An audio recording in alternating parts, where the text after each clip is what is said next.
오늘 시편 84편 말씀을 통해서 말씀을 깨닫는 지혜와 응답받는 기도의 은총이 우리에게 넘치게 될 줄로 믿습니다.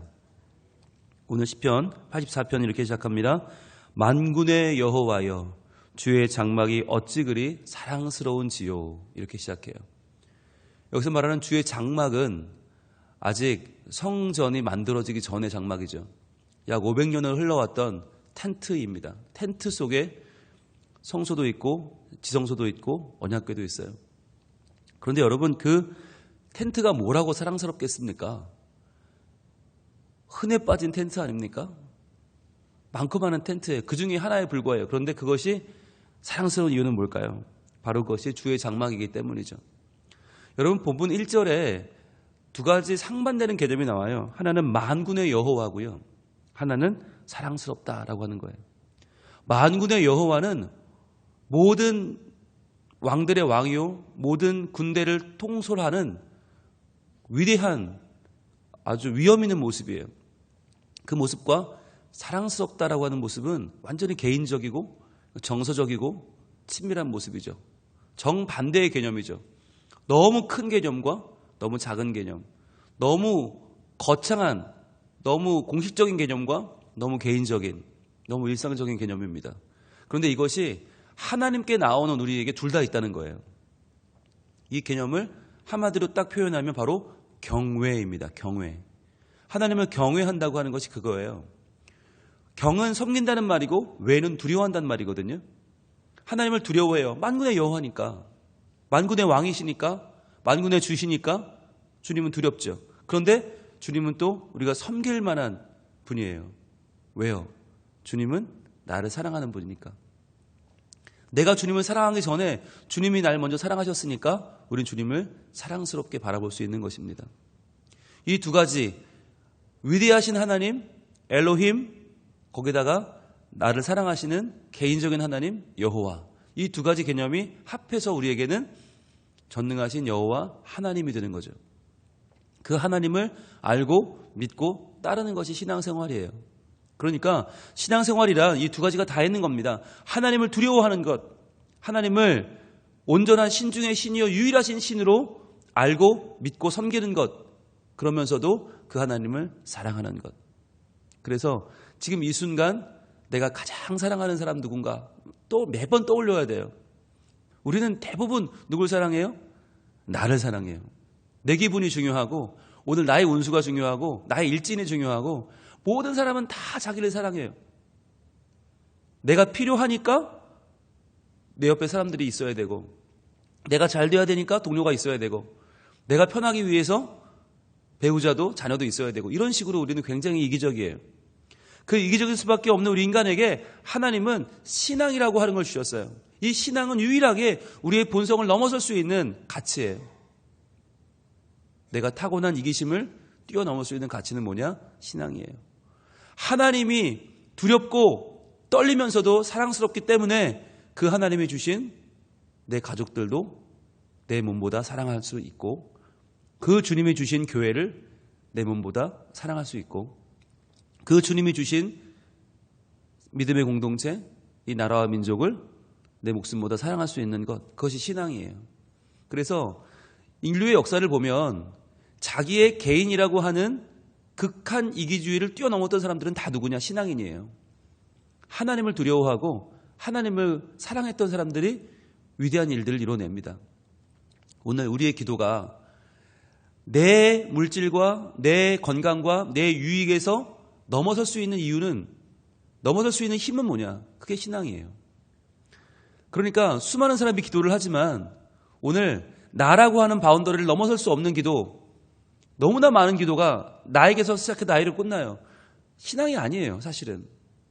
그건 신앙이 없어도 할 수 있는 기도고 본능적인 기도예요. 내 자식, 내 남편, 내 아내, 내 부모, 여기까지는요 아무런 믿음이 없어도 그건 본능이에요. 그걸 뛰어넘어야 돼요. 그걸 뛰어넘기 위해서 우리가 뭘 구해요? 하나님 나라를 구하는 거예요. 하나님의 나라. 나보다 크신 분, 하나님의 뜻이 이루어지는 하나님 나라. 그래서 우리 가정이 하나님 나라가 되고 내 영혼이 하나님 나라가 되고 우리 믿음의 공동체인 성민교회가 하나님 나라가 되게 하여 주옵소서라고 기도하는 것이죠. 그래서 오늘 1절에 만군의 여호와여 주의 장막이 어찌 그리 사랑스러운지요 라고 하는 이 한마디 속에는 사실 이 84편이 다 들어있어요. 주의 장막, 하나님이 거하시는 곳, 하나님이 계시는 곳, 그 거룩함을 바라보는 우리의 마음, 그 거룩하심 앞에 서서 죄인 된 내가 내 자신의 유한함을 고백하면서 나의 작음을 알고 하나님의 크심을 알고 그분의 놀라운 사역을 찬양하는 것, 그것이 시편 84편의 고백의 기도입니다. 자, 그러면 구체적으로 볼까요? 2절입니다. 내 영혼이 여호와의 궁정을 사모하여 쇠약하며 내 마음과 육체가 살아계시는 하나님께 부르짖나이다. 노란색을 드시고 표시해 볼게요. 먼저 영혼 나오죠? 영혼. 그리고요, 마음 나오고요, 육체가 나와요. 영혼, 마음, 육체. 세 가지를 표시해 보세요. 이게 지정의거든요. 지정의. 온전히 내 모든 마음과 뜻과 정성을 다해서 여호와의 궁정을 사모한다는 거예요. 내 영혼도, 내 마음도, 내 육체도 무엇 하나 뺄 것 없이 전인격적으로 내가 다 나의 눈 뜨는 것, 살아가는 것, 숨 쉬는 것, 하루의 모든 일과를 감당하는 것, 그리고 하루에 잠드는 그 순간까지도 내 모든 영혼과 마음과 육체가 살아계시는 하나님께 기쁨으로 부르짖는 거예요. 왜요? 여호와의 궁정을 너무 사모하기 때문에. 여기서 말하는 여호와의 궁정은 1절에서 말했던 주의 장막입니다. 주의 장막은 비록 텐트지만, 보잘것없지만 그것이 주의 궁정이기 때문에 그것은 장막이자 동시에 궁정일 수 있는 거예요. 정반대 아닙니까? 장막은 아주 초라하고요, 궁정은 아주 대단해요. 화려해요. 그런데 이 두 가지 같은 개념으로 쓰여요. 왜? 거기에 하나님의 영광이 있기 때문에. 하나님이 임재하시는 그곳은 비록 장막일지라도 궁정이다. 뭘로 지었냐가 중요한 게 아니라 의미가 더 중요하다는 거예요. 하나님이 계시다면 그곳은 궁정이라는 거예요. 그런데 여기서 또 중요한 개념이 나오죠.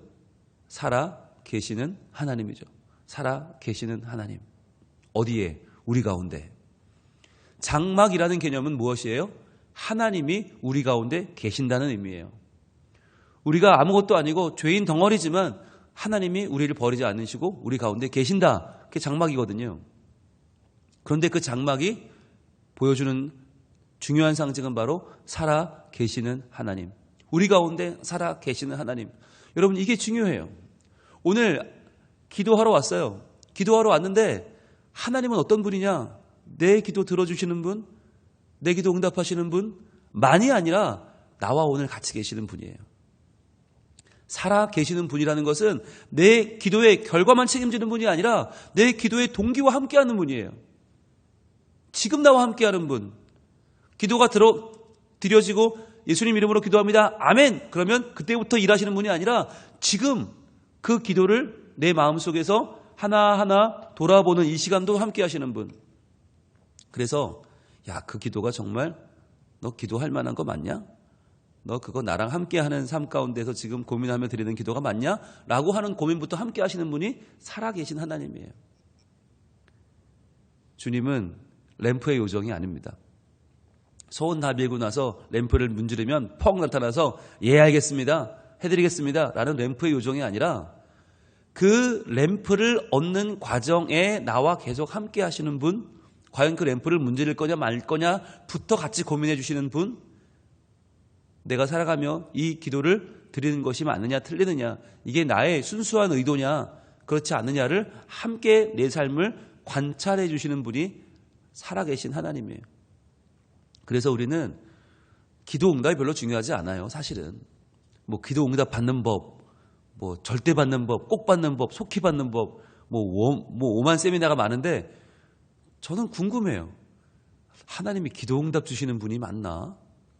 우리 기도가 엉터리인데, 내 기도가 이기적이고 그 기도가 엉망진창인데 무조건 하나님이 들어주는 분인가? 아니거든요. 하나님은 살아계신 분이에요. 하나님은 어딘가에 갇혀 있다가 우리 기도가 끝나면 짠 나타나는 분이 아니라 그 기도가 시작되는 곳부터 하나님 거예요. 우리는 하나님과 함께 해야죠. 자, 그런데 그럼 그분을 어떻게 고백합니까? 3절입니다. 나의 왕, 나의 하나님, 만군의 여호와여. 자, 나부터 시작해요. 나의 왕이에요. 그분은. 근데 그분은 나의 하나님이시고 만군의 여호와예요. 점점 커져요. 점점 커져요. 하나님을 알되 바로 알아야 해요. 그분은 나의 왕으로 고백하는 분이지만 그분은 나의 하나님이시고 만군의 여호와세요. 그분은 내가 감당할 수 없는 분이에요. 어떻게 해요? 그러면 순종해야죠. 내가 이해할 수 없는 분이에요. 그럼 어떻게 해요? 믿어야죠. 순종하고 믿을 대상이지 하나님은 내가 알고 하나님을 지배하고 하나님을 통솔하고 관리할 대상이 아니에요. 주의 제단 또 나왔죠. 주의 장막이 나오고 주의 궁정이 나오고 주의 제단이 나옵니다. 같은 말입니다. 하나님이 계시는 곳, 하나님이 나와 함께 하시는 그 증거죠. 하나님이 나와 함께 계시는 내 삶이 얼마나 귀한가. 참새도 제 집을 얻고 제비도 새끼들 보금자리를 얻었나이다. 여러분, 교회 왔는데 교회 안에 참새가 둥지를 틀었어요. 어떻게 해야 됩니까? 교회 왔더니 제비 보금자리를 만들어놨어요. 본당 이쪽에는 참새 둥지가 생겼고 왼쪽에는 제비 둥지가 생겼어요. 어떻게 해야 됩니까? 관리 집사님 불러야죠. 그래가지고 집사님 저거 좀 헐어주세요. 그래야 되는 거 아닙니까? 여러분, 성전에 지금 참새 집이 생기고 제비 보금자리가 생겼으면 이거 당장 헐어야 되는 거 아니에요? 그런데 이 표현이 뭡니까? 지금 뭘 얘기하는 거예요? 성전에는 진짜 보잘것없는 정말 아무도 관심을 두지 않는 참새조차도 존중을 받는다는 뜻이에요. 여기서 말하는 건 참새가 아닙니다. 사람이죠. 사람인데 참새 같은 사람, 존재감이 없는 사람, 무시당하는 사람, 참새 2마리가 한 아싸리온에 팔리는 게 아니냐 할 정도로 정말 가치 없는 그 당시에 가장 이름 없는 존재가 제 집을 얻는다는 거예요. 소속감을 얻는다는 거죠. 사랑받는다는 거죠. 인정받는다는 거죠. 게다가 제비도 정말 이름 없는 제비, 이 당시로 말하면 고아와 과부죠. 기댈 데도 없고 먹을 것도 없고 살 희망이 없는 제비 같은 존재도 새끼 둘 보금자리를 얻어요. 어디서? 주의 제단에서. 그러니까 하나님은 참새처럼 제비처럼 의지할 곳 없고 아무것도 기대할 수 없어서 매일매일이 힘이 없고 용기가 없고 겨우겨우 살아가는 우리들을 하나님은 주의 제단에서 불러주시고 안아주시고 도와주시고 우리에게 힘을 주신다는 거예요. 응답하신다는 거예요. 하나님이 바로 그런 분이다. 그래서 이 모든 고백이 4절에 종합되어 나옵니다. 4절 같이 읽습니다. 시작. 주의 집에 사는 자들은 복이 있나니 그들이 항상 주를 찬송하리이다. 아멘. 자, 그럼 이제 연결할 때가 됐죠. 자, 1절에 주의 장막 동그라미 하시고요. 자, 2절에 여호와의 궁정 동그라미 하시고요.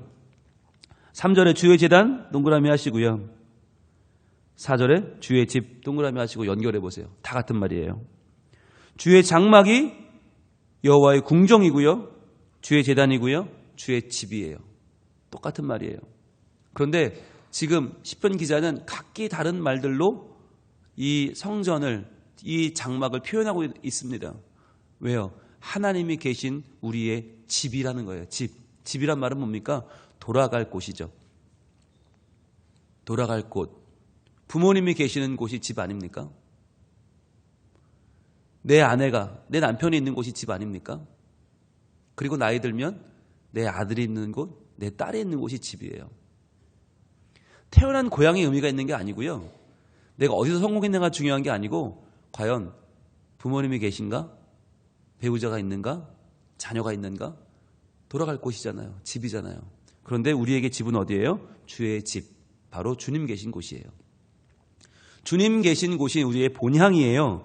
자, 그런데 주님 집에 사는 자들은 복이 있다고 그래요. 그런데 여러분, 이게 말이 됩니까? 주의 집에 사는 자들이 무슨 복이 있어요? 주께 복을 받는 자들이 복이 있지.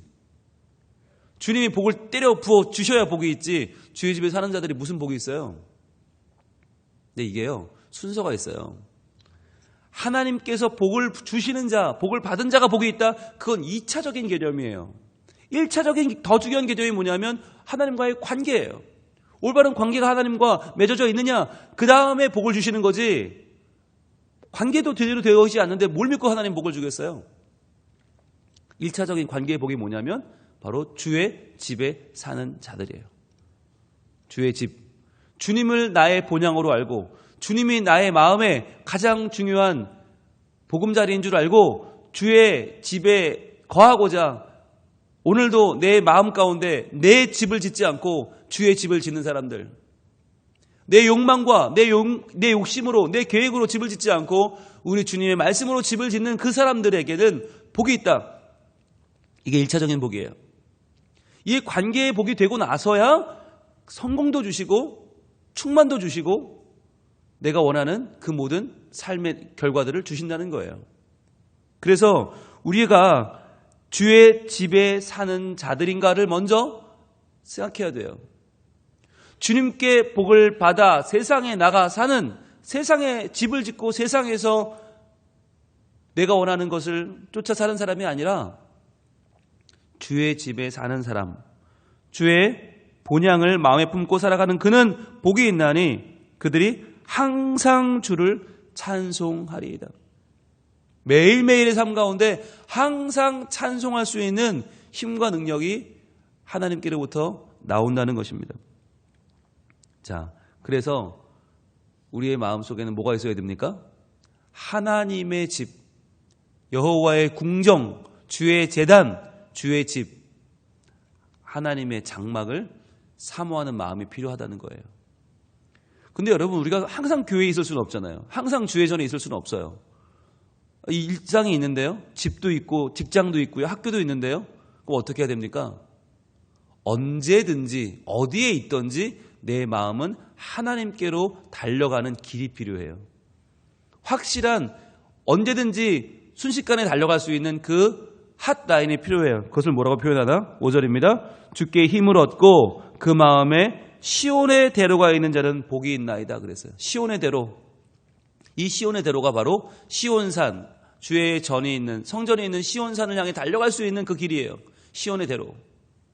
그런데 여러분 본문에 보면 시온의 대로라는 이 말은요, 자연적으로 생긴 길이 아니에요. 인간이 쌓아 올려 만든 길이에요. 높은 축대예요. 누가 만들었을까요? 일부러 열심히 이 길을 만들어서 하나님께로 내가 어디든 달려갈 수 있는 길을 만든 거죠. 평생의 신앙생활로 만들어가는 우리 인생의 길이 있습니다. 이 길이 바로 시온의 대로예요. 어떤 사람은 이 대로가 없어요. 시온의 대로가 없으면 하나님께로 나아갈 수가 없어요. 그러니까 계속 맴도는 신앙생활을 하는 거예요. 교회는 나오는데, 교회는 오래 나오고 신앙생활은 오래 했는데 신앙에 하나님을 향한 어떠한 헌신도 없고 하나님을 향한 어떠한 결단도 없어요. 그냥 계속 내 거, 내 집, 우리 자식들 거기서 끝나요. 왜요? 시온의 대로가 없어요. 하나님의 존귀하심, 하나님의 전능하심을 바라보며 나와서 그 앞에 나아가 느끼는 감동도 기쁨도 아무것도 없어요. 교회 나오는 건 의무생활이고 예배는 억지로 드리고 헌금은 남 볼까 봐 마지못해 하고 하나님이 전혀 내 삶에 다가오지 않아요. 기쁘지 않은 거예요. 불행한 삶이죠. 예수는 믿지만 그 마음에 시온의 대로가 없다? 굉장히 불행한 겁니다. 어떤 분들은요, 길은 있어요. 길은 있는데 대로가 아니에요. 하긴 하는데 기쁘지 않아요. 편하지 않아요. 둘 다 문제예요. 우리 마음속에는 돌아봐야 됩니다. 시온의 대로가 있는가? 지금 내 마음은 하나님께로 달려가는 기쁜 마음이 있는가? 언제든지 주께로 달려갈 수 있는 우리의 이 시온의 대로가 지금 평탄하게 잘 펼쳐져 있는가? 내 마음속에는.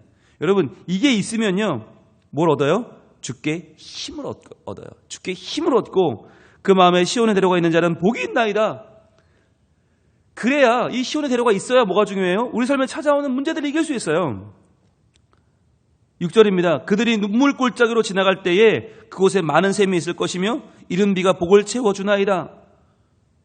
매일매일 시온의 대로를 걷는 게 아니에요. 눈물 골짜기가 더 많아요. 아프고 눈물 나고 힘들고 괴롭고 이렇게 사는 게 정말 사는 건가? 눈물 골짜기가 얼마나 많은지 몰라요. 그런데 그 눈물 골짜기 사이에 뭐가 있어요? 시온의 대로가 있는 사람에게는 많은 샘이 터져 나와서 그 샘의 물로 살고 이른 비가 복을 채워준다는 거예요. 하나님의 은혜가 우리에게 언제나 함께한다. 그래서 7절은 오늘 결론입니다. 같이 읽습니다. 시작. 그들은 힘을 얻고 더 얻어 나아가 시온에서 하나님 앞에 각기 나타나리이다. 아멘. 눈물 골짜기를 지나가는 사람일지라도 그 마음속에 하나님을 향한 주의 집과 주의 현존에 대한 주의 함께하심에 대한 시온의 대로가 열려 있다면 그는 힘을 얻고 더 얻을 것이다. 나아가 시온에서 하나님 앞에 각기 나타나리이다. 주님을 만나는, 주님과 함께하는 우리의 삶이 뭉뚱그려서 우리 공동체가 아니라, 뭉뚱그려 우리 집이 아니라 각기, 각자 1대1로 하나님 앞에 나타날 것이라는 거예요. 이 복이, 이 감사가, 이러한 삶이 오늘 주님 앞에 나와 예배하는, 기도하는 우리 각자에게 하나님 허락하여 주시고 우리 각자의 마음속에 시온의 대로가 열려서 하나님의 놀라우심을 경험하고 체험하고 증거하는 하나님의 사람으로 우뚝 설 수 있기를 우리 하나님 원하고 계십니다. 기도하겠습니다. 하나님, 우리 마음 가운데 정말 시온의 대로가 있습니까? 우리는 주님의 함께 하심을 사모합니까? 귀찮아하지는 않습니까? 부담스러워하지는 않습니까?